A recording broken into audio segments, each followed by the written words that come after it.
Yes, I have the pleasure of introducing Roland today. Welcome him to our spiritual center.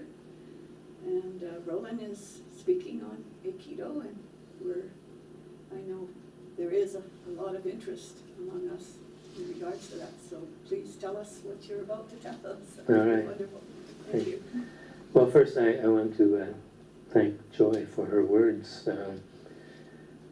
She just described the principles and philosophy of Aikido probably better than I can, so my work here is done.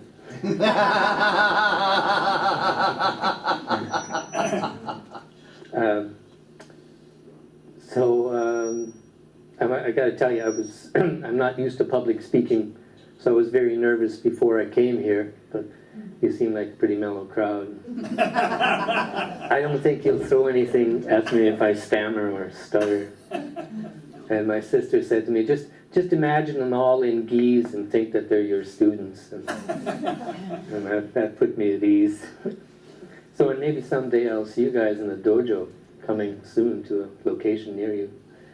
We are looking for a spot in Nelson, so if you have any ideas, we're open to suggestions. So my name is Roland Werner, and this is my friend and student for the last almost 6 years, Yuval.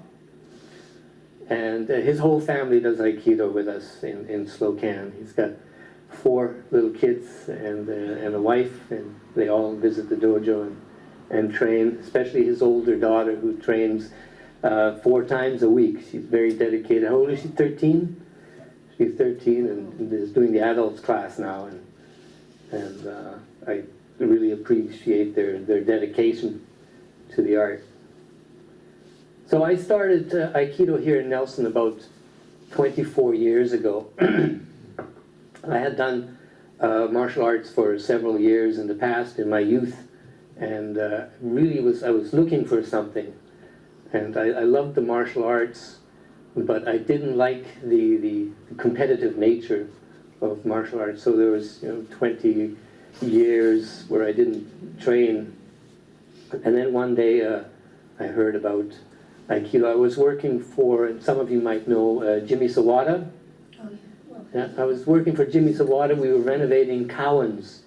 And a young fellow I was working with was taking Aikido. And he said, "You'd love this. You got to try this." So he told his teacher about me. He came to the job site the next day. And we met, and he taught me in coming to the dojo, trying it. And his name is Jean-René Leduc Sensei. He started Aikido about 35 years ago now in Boston. Then he moved to Japan and studied Aikido with a man who became a very, very famous teacher worldwide, and his name was Yamaguchi Sensei. And Yamaguchi Sensei trained with Muriai Ushiba. And this man is considered the founder of Aikido. And we just call him O-sensei, which is an honorific term. It means great teacher, sort of loosely translated. And he's the man credited for being the founder of Aikido. But he didn't want to take credit for that. He said, "I didn't find Aikido. Aikido has always been here. It's the principles of the universe. And I'm just showing you how we can tap into that energy and how to move with those principles." So anyway, that's our lineage. And I was so taken with Aikido from my first class that I signed up right there on the spot and went 3 times a week for many years, and was so enamored with it that I built a dojo in Slocan about 12, 13 years ago, and I've been training and teaching there ever since. We have ongoing children's classes and adults classes now. So I must consult my notes, because I made some. Okay, so maybe I can, before we start, I can ask you all, we started, just to stand up for a moment, just you and me, and maybe behind your chairs, so we have some room.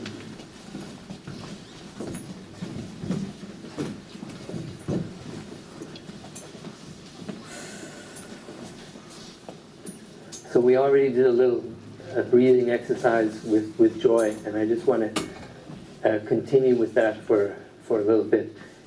In Japan, we call this Shin Kokyu, which means divine breath. And we begin every class with a few minutes of Shin Kokyu, and quite often end the class and also perform it during class. Breathing is something that here in the West we don't think about. We do it from the day we're born till the day we die. And Shin Kokyu, we take a moment to reflect at what a wonderful gift this is, this oxygen that's available, that's keeping us alive. So again, we breathe in through the nose and we expand. But this is not just empty arms going out. As we expand, this space fills up with ki, with energy. And in through the nose, expand and contract.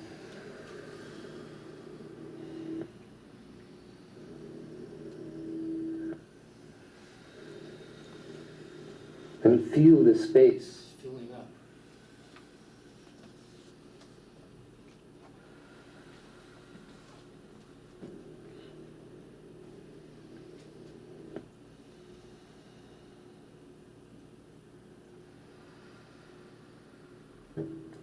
Breathing deep into our bellies.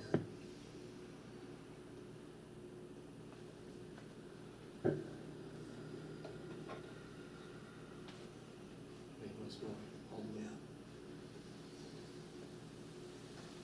Around the center.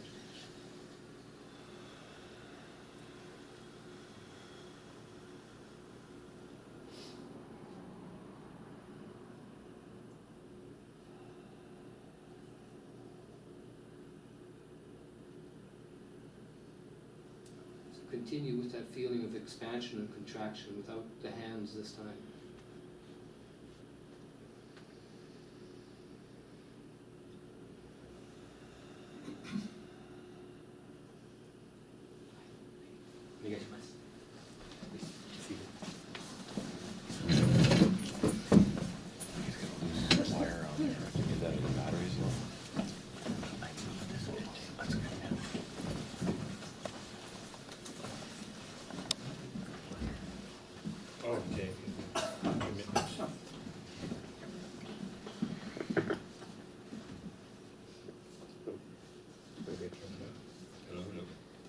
Hello. Maybe it's too low. Okay. Okay. How's that? That's working. It's when I'm not looking here, it's not working. No, it's great. Yeah. Okay. Okay, I'm surprised sometimes how many people have heard about Aikido. When I mention Aikido, you go, oh yeah, that's where you use your opponent's power against them. Oh yeah, it's some kind of martial art. Or it's a self-defense thing. It's an internal thing. And all these things are true, but to pigeonhole Aikido into one particular definition is doing a great disservice to the art.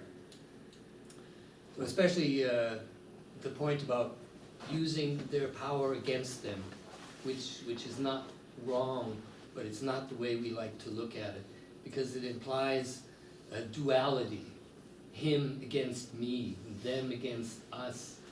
And the principles of Aikido teach that we are all the same, we're all one. There is no separation between Yuval and I. If I hurt him, I'm hurting myself. So instead of taking the attitude, I'm going to use his force against him, instead I'm going to think, I'm going to take his force, his energy, join with it, move in such a way that we can resolve this conflict in a peaceful way. And I'll give you a little physical demonstration of that in a moment. Or maybe I'll do it now, because I think better when I'm on my feet. Okay, move on. Tenshi Nage. So Yuval comes to attack and with some force and to push me over. And of course, when this happens, what's our first instinct? We resist. That is our first instinct, is to resist, and then he pushes stronger, and then we have a fight on our hand. In Aikido, we don't resist. We welcome this power. We welcome this energy inside, deep inside. And now his center is gone. His balance is shot. I don't have to do anything. I don't have to throw him to the ground. I just have to move myself now, and he will move with me.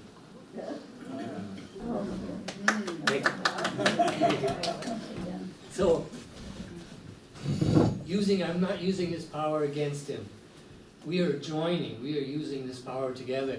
You know, at this point when I had him over there, I could have grabbed his neck and broke his back or something. But that's not Aikido. That's something else. That's a mixed martial arts and, you know, ultimate fighting champions. And in Aikido we don't learn how to fight. This is a point I stress in my children's class. We learn how not to fight, which is much more difficult. Any idiot can learn how to fight. Learning how not to fight takes a long time. And anyway, don't throw anything. Okay. I want to just break down the word for you a little bit. Aikido was actually 3 words. I is harmony, or it can also be used as love. It's the same word, love or harmony. Ki, which is a word that a lot of you are probably familiar with, or chi in the Chinese, same, or prana. It's the universal energy. And when a Japanese person asks you how you are, they will say, "O genki desu ka?" which literally translated is, "How's your life force?" I love that, that's so beautiful. How is your life force? And do, Aikido, do means the way or the path. Judo, karate do, iaido, whatever, flower arranging, I don't know what the Japanese word for that is. But different paths, but they all lead to the same place. You know, why do we study a path? It's become better human beings, you know, for, if I can use the word, to become enlightened to at least some degree. So Aikido, the way of harmony, and sometimes Aikido is referred to as the art of peace. When O-sensei was developing this art, he had studied other martial arts before, and especially the sword. And one day he had an epiphany.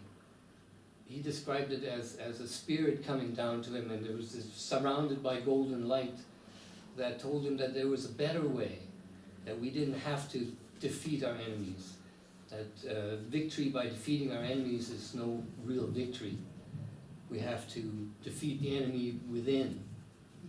And so he shifted his training from the harder styles to Aikido. He developed ways and techniques that I just demonstrated, where we can take an attack and nullify it without injuring the attacker or being hurt ourselves. So the term Aikido was not actually coined until the mid-1940s. And it has since spread like wildfire throughout the world. There's millions of practitioners and dojos all over the world. There's very few countries that you can go to and not find Aikido, even though it's not as popular as some of the other martial arts, because it's non-competitive. There are no Aikido competitions. You will never see an Aikido competition. And for me, this makes Aikido very, very attractive, because I was tired of that. I've been there, I've been injured, and I didn't like it. When I was taking judo, I was always the smallest person there. I'm still the smallest person. And I always had to fight bigger people. And when I joined karate and taekwondo clubs, they were full of young guys, full of testosterone and ego, you know, eager to show their stuff. So I'd had enough of that. When I first walked into an Aikido dojo, there were people like you, older people, young people, men, women of all walks of life. everybody caring and loving. Nobody looked at me like I was fresh meat. Somebody they can show their stuff on. I was just somebody that they can help along the way. And it was so beautiful that, yeah, I loved it, and I haven't looked back. That was 24 years ago. And, you know, competition, I'm not knocking competition, it has its place, but lots of people don't thrive on competition. You know, some people just want to run for the joy of running, or dance for the joy of dancing, or we like to throw each other around for the joy of throwing each other around. And it's nice to hear you talk about spirituality, because sometimes martial arts and spirituality, you know, to some people that just doesn't sound right, because the martial arts they're used to is what they see on TV, people beating the hell out of each other to prove something, to become champions. In Aikido we learn how to resolve things in a different way. What I showed is a physical manifestation of what you were talking about, spreading our love through the world instead of fighting, instead of butting heads and having conflict. So principles of Aikido are not confined to the dojo. Principles of Aikido, you know, we take them with us into the world, into our daily lives. And, one little interesting story, if you don't mind me telling about your grandmother, what she said to you. I don't mind. I'm not sure what, but I don't mind.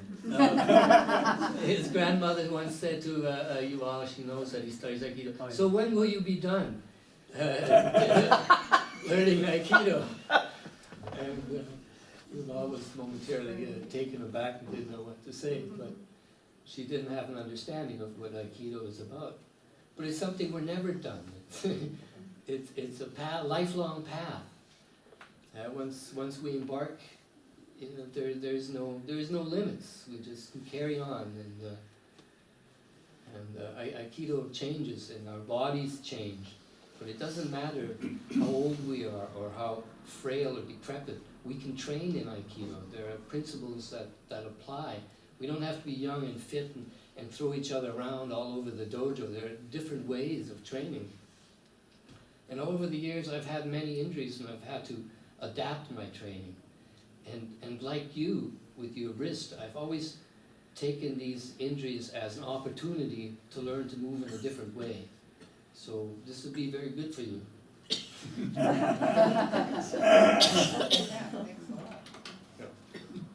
Anyways, what else was I going to say? No, competition.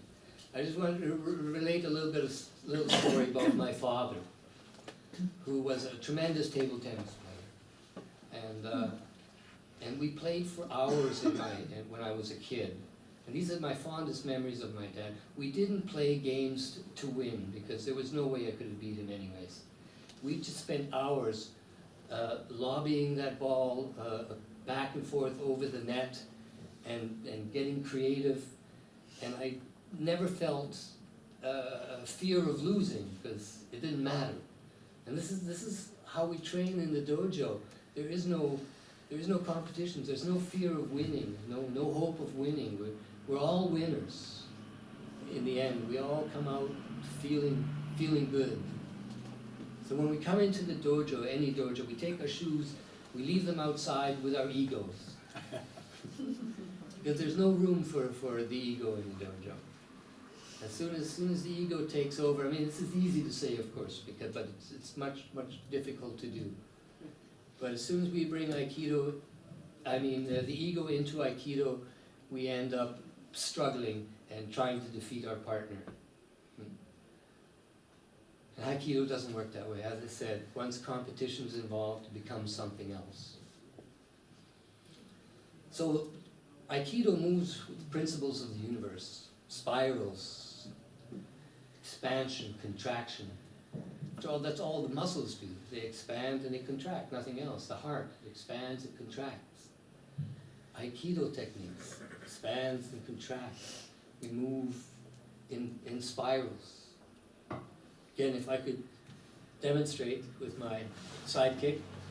Yuval. This is unfortunate. So grab both hands, very strong. Now, Yuval is very strong, and if I want to move him, I'm trying to impose my will upon him, it's not going to work.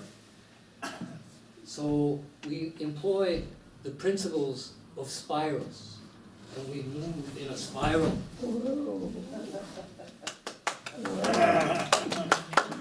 So again, I didn't apply any physical power. No, You can do this. do that again. With you? No. Move the chair. I could, it went so quickly, yeah. It was Okay. amazing. Slower. So spirals. So see these spirals here. Oh. It was not me throwing him. It was the spiral throwing him. Katate was the circle. Mm. Again here. The other direction. It's the circle throwing him. We don't need to touch sometimes. We can. Oh, well. Thank you.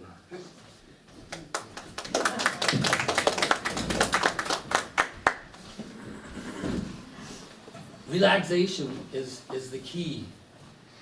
And it sounds so easy, but you hear this in everything. Relax, relax. And it's so difficult to do, especially in the face of an attack. This guy's coming at me with a sword and you want me to relax? Yeah, really. But that's the only way. If we're relaxed, then we can move quickly. We can move any way we want. So if Yuval is coming to attack me, he has to make a commitment. Right? Whatever the attack is, if it's a punch, if it's a grab, he has to be committed to follow through. But I don't have to be committed to do anything. If I remain relaxed and in my center, I have infinite possibilities of movement. If I have an agenda, oh, he's coming, I gotta grab him and throw him down, then there's no harmony. It becomes a struggle, it becomes a fight. And if we can't relax, then we just can't do that. If somebody grabs your wrist, the first thing we do is we resist. And resistance is futile. I'm glad you know what that's talking about. So, anyways, I think I have a few more points here, but are we running out of time? I have a question. I have a question. Yes, by all means. Okay, so Question. say some more about these spirals. You're talking about spirals in the universe, spirals of chi or spirals of energy, and say some more about this. Sure. Why does it work? Illustrate some Why of does that. a spiral work? Yeah. Why does a spiral work? Oh. I don't know. But everywhere you look, there are spirals, trees, and the branches grow in Right. spiral. Our DNA Yeah. is a spiral. The universe is, the galaxies, everything moves in a spiral fashion. Yeah. Yes. It's powerful because it's the Fibonacci. It's inside every cell, so it That's right. inherently is powerful. Yeah, yeah, Hmm. and, yeah. You will show one more example of a spiral. So you come katate. So he comes to grab the center and spiral there. Spiral. Okay. So hold on. Once we have a connection here, That's amazing. Very good. okay, this does not work. I can't pull him. Yeah. His attack is coming to disrupt my center. So we know this. So I allow it to come. I allow it to come to center. We allow it to come and then we turn and we hit the center. And then the spiral can go up the other direction. What goes down goes up. What goes up must come down. Thank you. So do you know, what, I mean, are you feeling whether the spiral is back moving up or moving down? Well, you decide. Or you made that decision? We make that decision. Okay. But right in the moment. For me? Right in the moment, in the not before. moment. Yeah, that's a good point. It's intuitive. I can't predict how he's going to attack. So at that moment when the attack comes, then we decide on a subconscious level. you know. The peace of mind that must be there to maintain this and do this, I think that's probably the biggest challenge, to get to that peace of mind, that clarity. And I guess you do it through the breathing mostly, is it? Or is it Well, some other meditation that you do? It's a moving meditation. The whole thing is a meditation. Yeah. So when we train in Aikido, when we train, the teacher will demonstrate a technique, and then we partner up. And there's a thing called the uke-nage relationship. So the person that attacks is uke, that was Yuval. And the person that executes the technique is nage. We do that 4 times, and then we change, back and forth.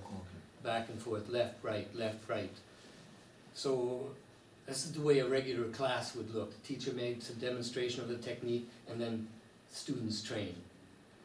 And trying to be calm, centered, which is, of course, a very difficult thing to do. And we start off slow and gently, and then as we progress, we increase the intensity and the seriousness of the attacks. So is this mostly done in pairs then? Yes, mostly done in pairs, and sometimes we'll have multiple attackers as well. And what's the difference between Qigong and Aikido? I can't answer that because I'm not all that familiar with Qigong. Yeah, I thought it would be a question I shouldn't ask. but No, who no, knows? No, just go So ahead, if expose you- my ignorance, I don't care. I'm not embarrassed. If you have a mixed bag, like older people and younger Mhm. people, you pair the older with the older, or does it not matter? No, it doesn't matter, because Aikido students, at least here in the Kootenays, are very gentle and soft. So you could be working with Yuval, and he would be very, very gentle with you. This is the beauty of Aikido.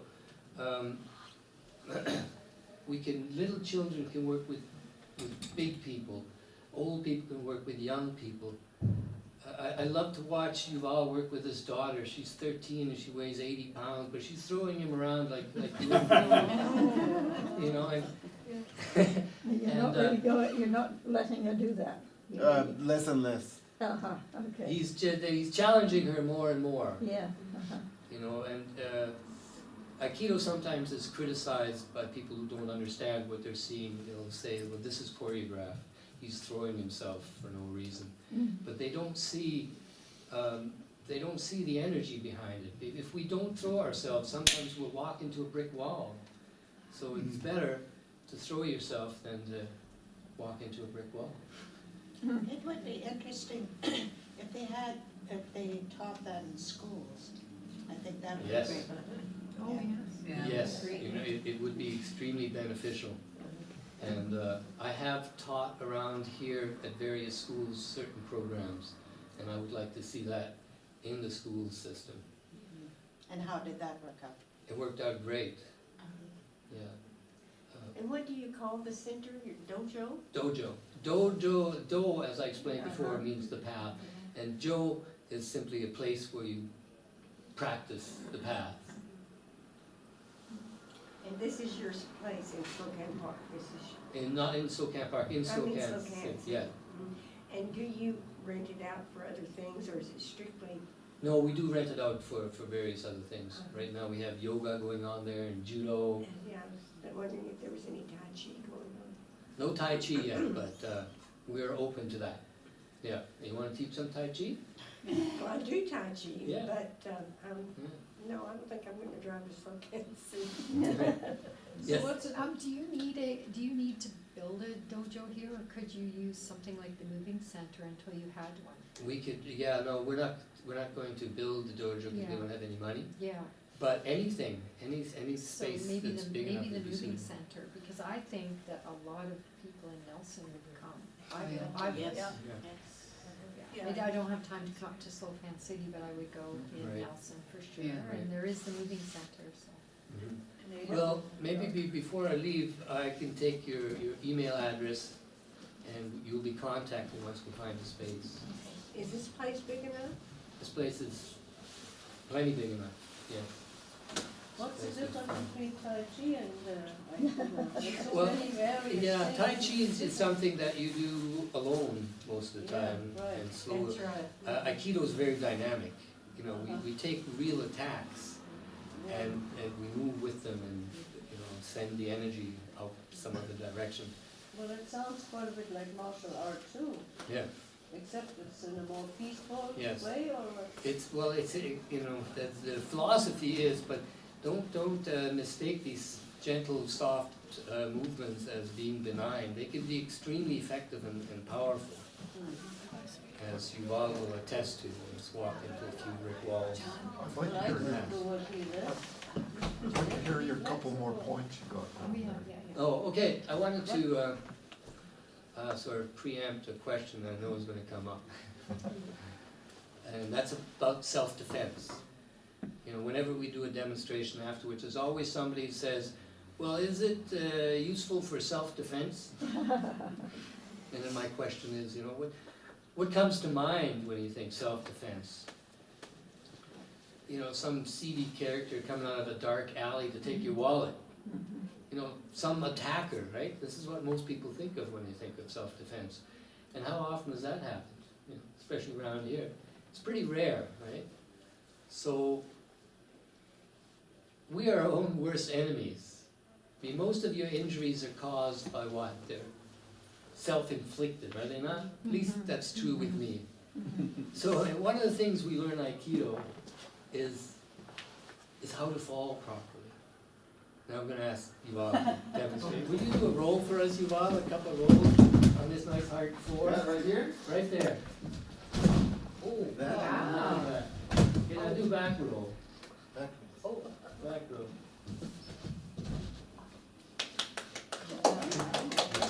It doesn't. So if you can fall like this without being injured, is that not self-defense? You just defended yourself against yourself. And also we learn awareness, practice awareness. So we're aware not only of this person attacking, but also being aware of the whole space. There might be somebody else coming from behind us. And if that heightened awareness can save you when you step off the curb and you feel this car coming across the red light and you step back, that just saved your life. That's self-defense.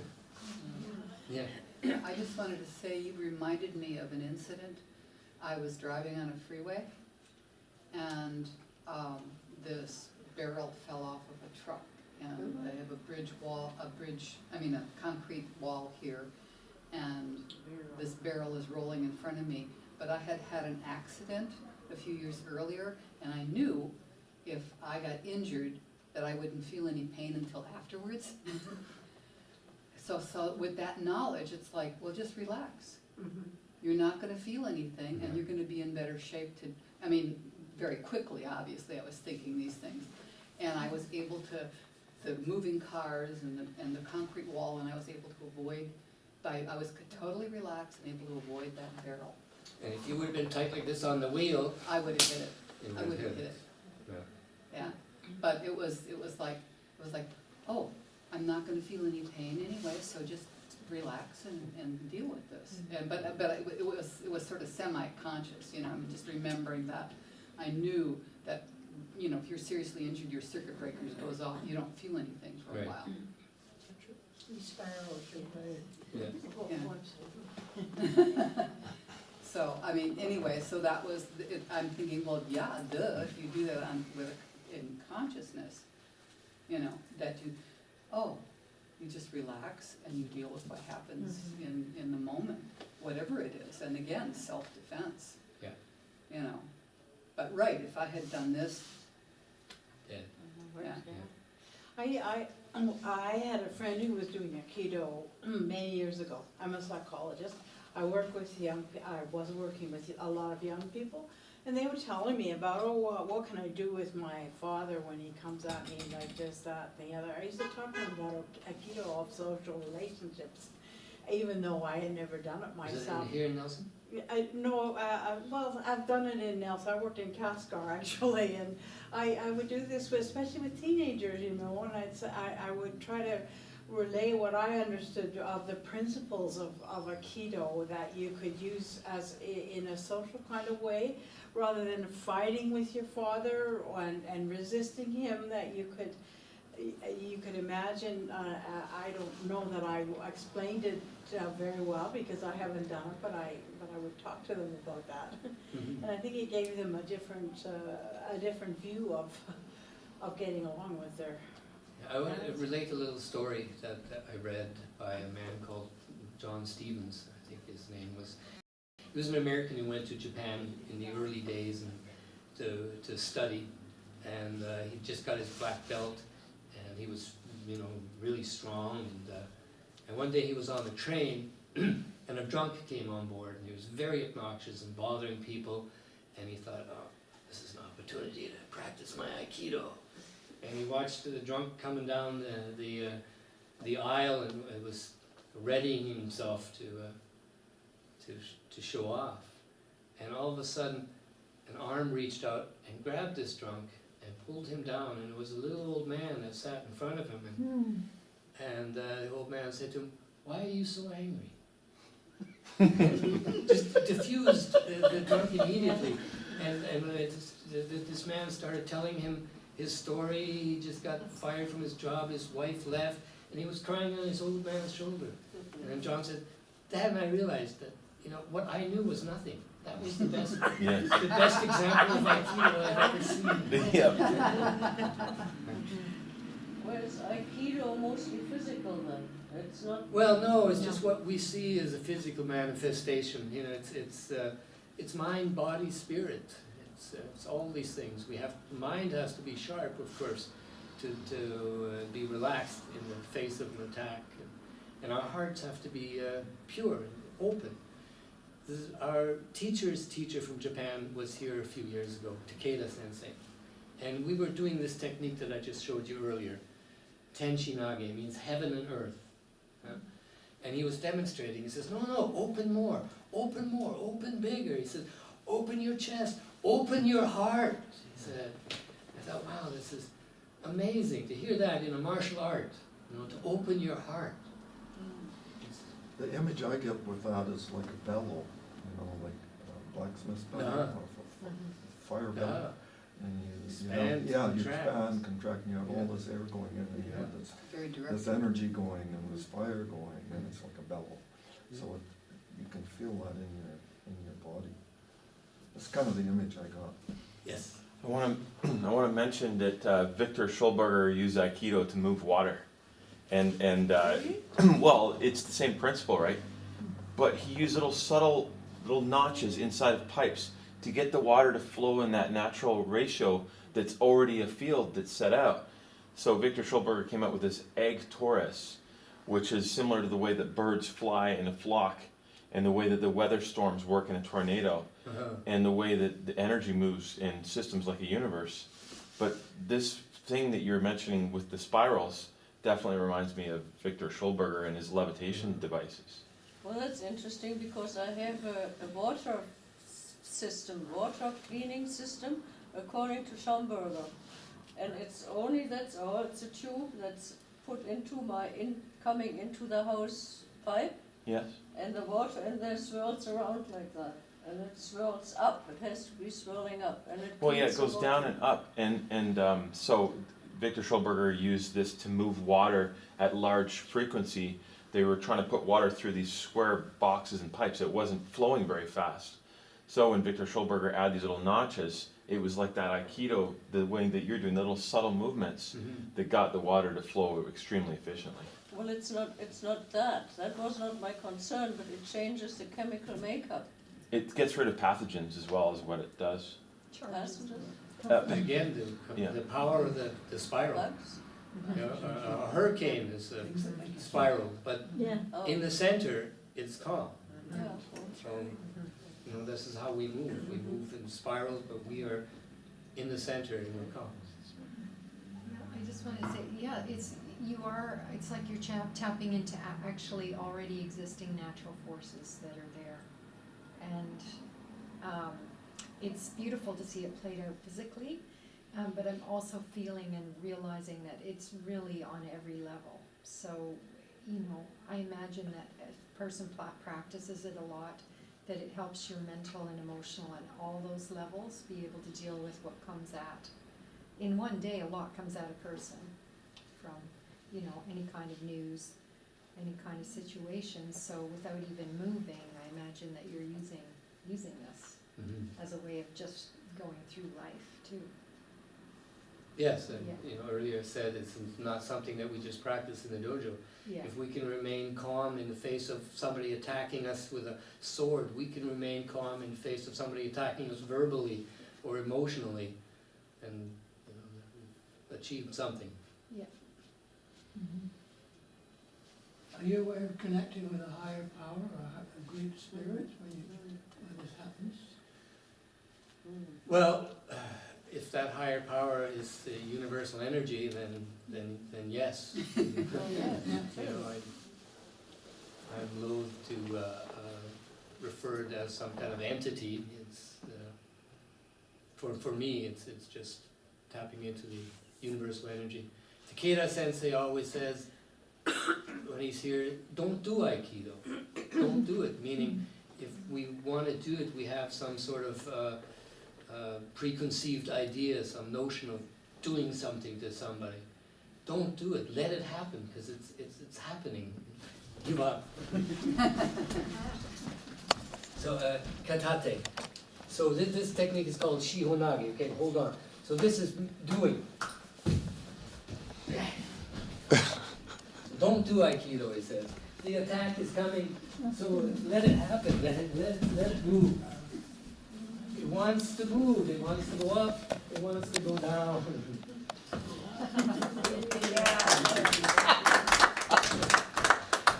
Roland, I'm wondering, as you try it? The short answer is yes. And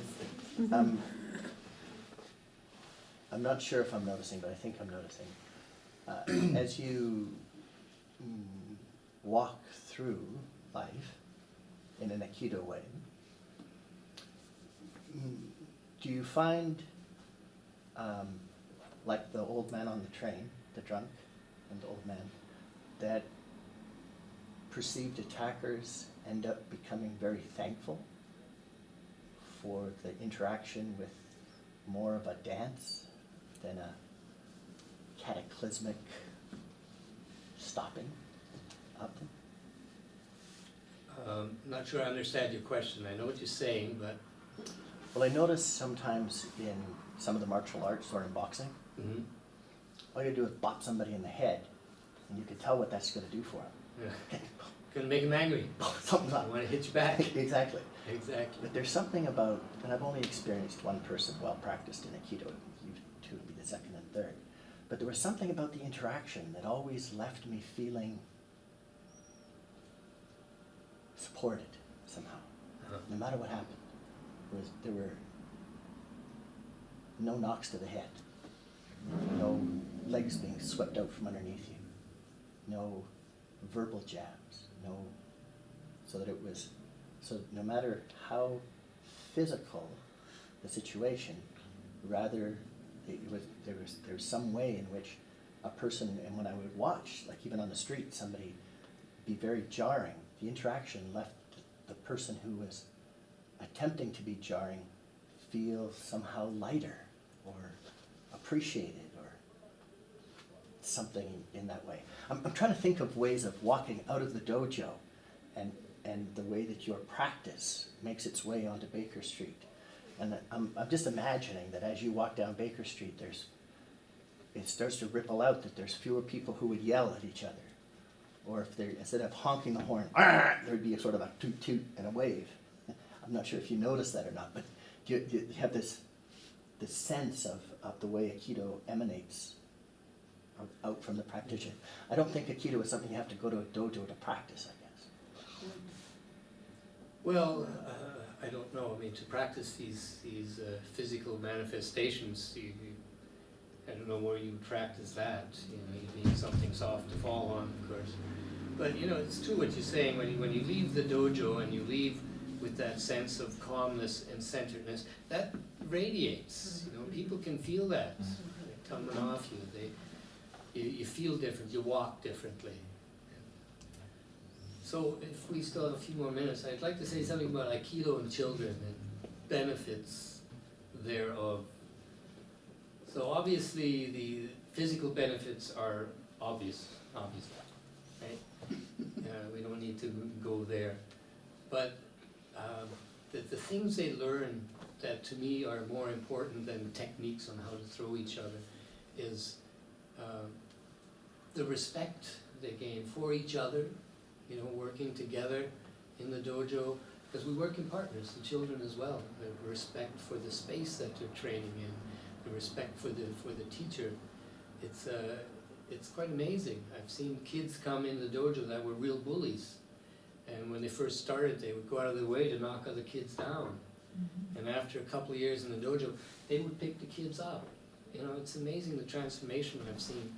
So not only is it good for children to guard against bullies, but it's probably even more beneficial to the potential bully to stop that in its tracks beforehand. They learn that respect, and they learn that when you hurt somebody, it doesn't end there. The percussions, you know, they ripple on, and they hurt everybody.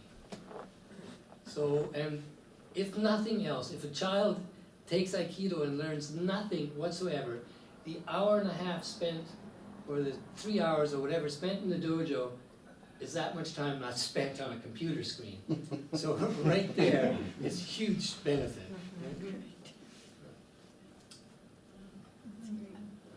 I imagine it would help heal children who've been abused, you know.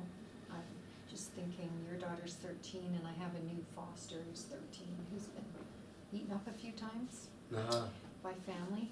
And I was just, as you're talking, I'm just thinking, boy, this would help.